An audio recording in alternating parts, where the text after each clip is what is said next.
And welcome back. Well, our next guest wrote this book, The Guy's Guide to Love. Author Robert Manni says he wants to bridge the growing communication gap between men and women. Today he is here with 4 must-dos to get a second date. And these are 4 must-dos for guys. You're one of our favorite new guests, Robert. Well, thank you very much. We love having you here because you wrote a novel, but really it almost reads like a self-help book. Yeah. Because the guys, you get really detailed about the fact that a lot of guys are jerks.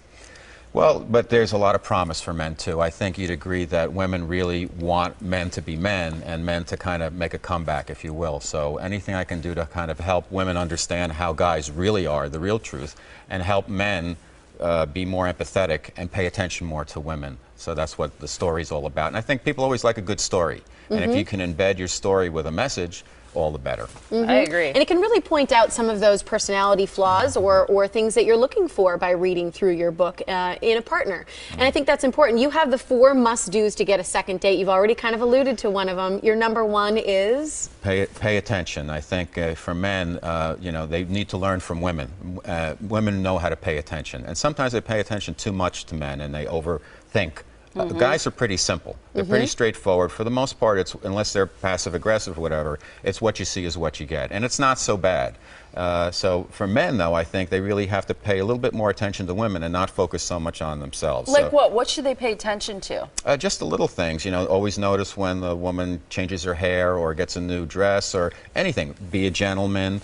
Just anything about her mood. How is her day? I think a key to a successful relationship for a guy is always ask your partner, how is her day? And a lot of times women will unload on the guy about, here's all the things that are happening, and the guy thinks, my gosh, I have to solve it, because that's how we're built. Right. We're wired to, like, okay, problem, solution, and women aren't wired that way. They want to be heard. They know they don't want us to solve their problems for them. They want us to be there for them. To sort of validate what they're saying, to listen. And I think that paying attention is great. What's the second thing? And even on a first date, you're saying guys should pay attention, which I think is great. Be asking some questions. Right. What's the second thing guys should do to get a second date? Well, I think they should plan the date. So, you know, when you're in a long-term relationship, for it? well, definitely plan the date, have a game plan, and try to make it a little bit interesting if you can. So when you're getting to know the woman and she says she likes Japanese food, well, maybe a sake tasting or something like that, something fun. So plan the date, pay for it,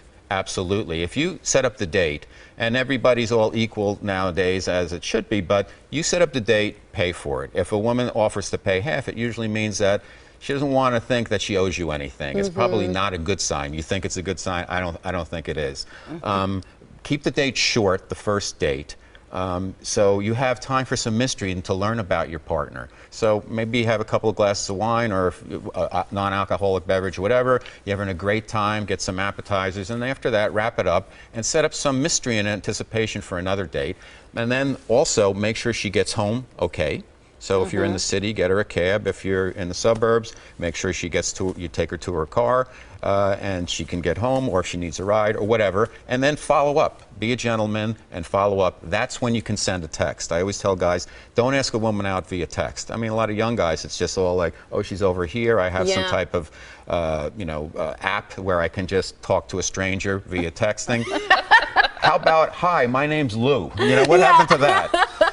So be personable. You want to send a text? Send a thank you text. I had a great time. Looking forward to seeing you again. That night? The next day? A couple days later? When do you send it? I think it's okay to send it that night. I do too. Before the gal gets home and goes to sleep, it's nice to get a little present before hitting the hay. Yeah. That's cute. And that's not a game. It's totally it's real. Being a gentleman. And I think that's what you have to do when you come into a relationship, is you have to say, set everything else aside. This is who I am. This is who I'm going to be. And I'm going to be upfront. And I'm not going to play games. Exactly. You're married, right? Yes. Okay. What's your story? You've only actually been married something like 3 years. Yeah, less than 3 years. I was single for so long that I'd go to family reunions and nobody would even ask me, when are you going to get married?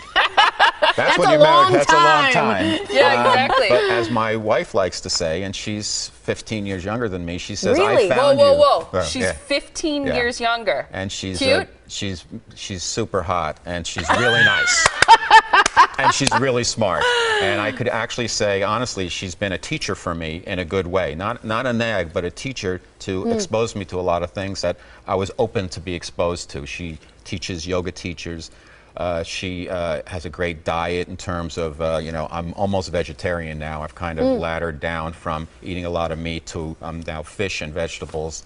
And it's just been great, and it's really rejuvenated me, and she's completely supportive of my work. And the way she hooked me is she said the words I've been waiting to hear my entire life. And I think any guy out there wants to hear this. I believe in you. Aww. And when I heard that, I'm like, this is the person for me. That's sweet. That's really That cute. got you a little emotional. Yeah, absolutely. Always does. Yeah. I think that's sweet. Yeah, and didn't she ask you initially too, or you asked her, what do I need to do to be your boyfriend? Yeah, after 3 dates, we were having such a great time, and I'd been single so long, I figured, you know, I had a lot of long-term relationships that were great, but it just didn't feel right. And I said, I'm holding out. I'm going to find the right person. And after 3 dates with her, I said, what can I do to be a good boyfriend? And she said, pay attention. And the light bulb went off, and I always have to keep reminding myself of it, and if I don't, she'll remind me. Good. She'll nag it. No. And you definitely are rejuvenated. I don't know if you share your age, but you look so much younger than you are. Thank you. Yeah, I'm like 85, actually. It's great to have you on this show. We Thanks love so much. having you here. Come back again Thank you, because you're Rob. from I'd love New to. York. People can check out your book, A Guy's Guide to Love, by going to your website. It's robertmanni.com. It's great to have you again. Thank Thanks you so much, ladies. Appreciate it.